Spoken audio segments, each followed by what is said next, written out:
I know that your project is about the American philosopher, or what is it to be an American philosopher? The trivial answer, of course, is that if you're an American and you're philosophizing, you're an American philosopher. There are lots of philosophers working in America who are Americans by birth or by naturalization, who don't do what I call American philosophy.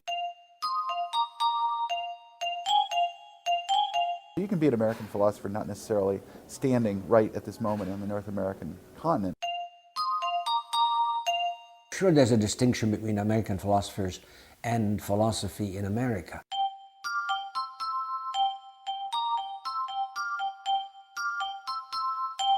There's a way in which an American philosopher pays attention to the tradition in a certain way.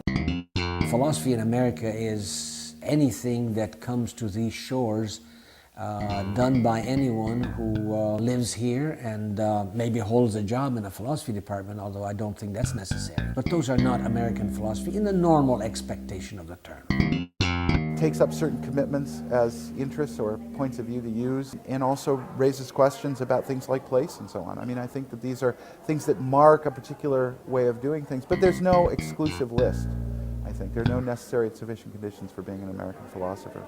I think geography makes a lot of difference to philosophy, even though we tend to overlook it or tend to leave that kind of thinking to the anthropologists and sociologists. Philosophy in America, typically in the second half of the 20th century anyway, has been analytic philosophy, and it's been the kind of the dominant form. And then you know, American philosophers are presumably those who have a deeper connection to a long-standing American tradition, and who therefore are, in a sense, more essentially American than are other philosophers. My dissertation project was a case study in the sociology of ideas. How do the social and institutional contexts in which intellectuals are situated affect the content of their intellectual work? So the question was, why do some philosophers become pragmatists when others become analysts and still others continentalists? I sort of take these to be categories which at least a large number of philosophers today use to describe their own work and the work of others, even though they recognize the intellectual inexactness of them. There are some departments that are known as primarily continental departments. I was educated first in Continental Philosophy, and that was mainly just the fluke of my being at DePaul University as an undergraduate. Some that are known as still rather narrowly analytic. Am I an analytic philosopher? That's a good question. Yes, I am by training, without question. I went to graduate school at the University of Illinois, Chicago, called then Chicago Circle, which is a hotbed of analytic philosophy. Historically, the analytic continental divide is the most widely discussed. But I mean, there's also traditional American philosophy that preceded the rise of analytic and things of that kind. So for purposes of my project, an analytic philosopher was someone who practiced a kind of technically rigorous and precise form of philosophy, typically engaged with questions in the philosophy of language, the philosophy of mind. A pragmatist was one who engaged perhaps critically but appreciatively with the American philosophical tradition. And a continentalist was someone who worked on any number of continental figures. For at least a number of the people in my study, these were intellectuals who thought of themselves as in some way distinctively American, as maintaining this sense of continuity with not simply an American intellectual tradition, but with a cultural tradition. It is a way, I think, of marking that philosophy is a cultural activity. It's not something that takes place in a vacuum. It's something that people do. These are not detached ideas. I think philosophy always comes from somewhere. I think this is less a geographical way of thinking and more a cultural way of thinking. It's a project of individuals and communities who have a particular life. There is an intimate connection between philosophy and geography, or less abstractly, thought and place. And a particular location. Thinking is essentially contextual. And a particular time. It's essentially bound to time and place. And a particular place in the land and in the world. Place becomes a conscious and problematic topic for me, as well as for a number of other thinkers, academics, philosophers. We tend to be more nomadic than perhaps people in many other professions. One thing I've found disturbing in my life is that I've had to move every 4 or 5 years throughout my adult life. So the notion of settling into a new place, leaving places with which we've become quite attached is part of our lived experience. I'm packing up books to take with me to teach in Southern Illinois. I'm going down there to teach. SIU has one of the best American programs in the country in the Dewey Center. I'm looking forward to the adventure of teaching in the new program. It's a long ways from family. And so I myself really crave a connection to a place. I don't think there ever has been a timeless, placeless, value-free, voice from nowhere kind of philosophy. Like here, I've been planting trees, and I feel so, to me somehow that is that brings me into a connection with this place, to plant these trees, to nurture them, watch them grow, and so on. But I've never been anywhere where I could, do that so that the tree would reach some significant, height or age in my presence, And I have a deep craving for that sense of home and continuity and place in my life, but I haven't really been able to achieve it.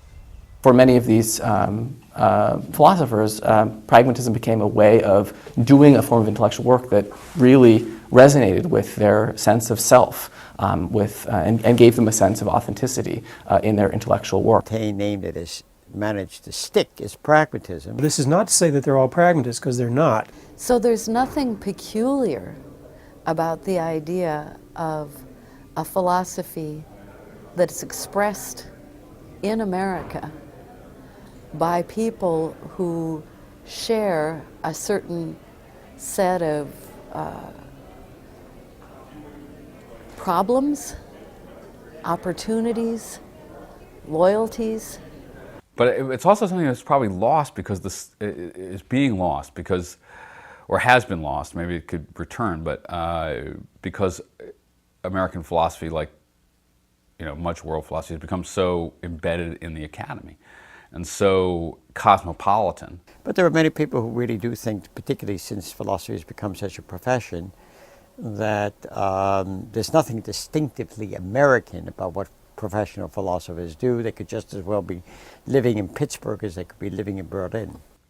There's no real distinction between American philosophy and British philosophy, say, as it's practiced at the, University of Pittsburgh or, Harvard or something like that. This detachment of philosophy from experience or of mind from body or whatever is something that is very much encouraged by an academic context for this stuff. If you just work in your little office with your big shelves of books or whatever, that's a lot different than, Thoreau out at Walden Pond or something. The drawing of distinctions by members of intellectual communities is not a politically neutral enterprise, right? I mean, one draws distinctions in different ways to justify one's own projects and interests, and this is a way of doing that. It's a way of, in a sense, calling into question the authenticity of work done in the analytic tradition, for example. Analytic philosophy, which is the dominant mode of philosophy in the Anglo-American world, academic world, dominant by numbers, is very much modeled on science. Sometimes despite themselves. Philosophers in the 20th century love to model their investigations and their thinkings as if they're in a lab and as if they've come to an aha moment and proven something. And everyone has to stand back and applaud and be wowed, and yes, we've new knowledge now. Many philosophers, I think, like to see what they're doing as somehow free of space and time. Analytic philosophy tends to downplay the situatedness of knowledge pursuits, including philosophical pursuits. That is, where it occurs in history, who the person is that pursues it, much like the sciences do, for good reason. That is, this quest for objectivity and depersonalization this fear of relativism, then it's just my opinion, and the only reason I'm saying this is because I'm located in this particular country or time. I don't find the notion of an American philosophical tradition very useful. If you try hard enough, you can spin a story about an Australian philosophical tradition, a Belgian philosophical tradition, an American philosophical tradition, but I'm not sure that it's really worth doing.